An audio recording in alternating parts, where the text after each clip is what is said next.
जय शिवराय मित्रांनो, आम्ही चाललो श्री संत राघोजी महाराज संस्थान दाबडी. गाडीला चाबी लावून बाबा मी निघलो. तर मित्रांनो, असं जाताना आशेगाव आलो आणि दाबडीच्या हे जंगल भागच आहे पूर्णपणे.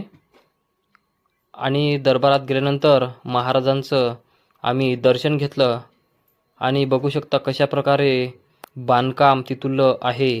नक्षीकाम सुसज्ज असं सुंदर बांधकाम असून तिथल्या कमिटीचे जेवढे कराव तेवढे कौतुक कमी आहे.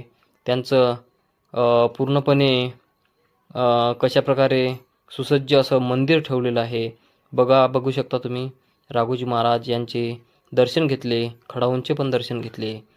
त्याचप्रमाणे त्यांची सुंदर अशी आज मूर्ती दिसत आहे. आणि जाता आम्ही प्रदक्षिणा घालताना आम्हाला राम लक्ष्मण सीता हे दिसले. त्यांचं सुद्धा आम्ही दर्शन घेतलं आणि आम्ही निघलो महाप्रसादाला. बघा मित्रांनो कशी गर्दी आहे. तर त्या गर्दीमधून आम्ही महाप्रसाद आतमध्ये प्रवेश केला आणि पूजा कशी मांडलेली आहे आम्ही पूजेचं सुद्धा दर्शन घेतलं. आणि अशा प्रकारे तुम्ही बघू शकता गर्दी किती आहे. आणि त्या गर्दीमधून आम्ही सुंदर असा महाप्रसाद घेतला आणि सेवन केला. प्रसन्न वाटले मनाला. आणि यात्रेमध्ये जाऊन बघतो तर लहान मुलांचे छोटे छोटे पाळणे आहेत आणि हे माठसुद्धा आहे. त्याचप्रमाणे कटलेरी बघितल्या आणि लहान मुलांचे हे पूर्णपणे आम्ही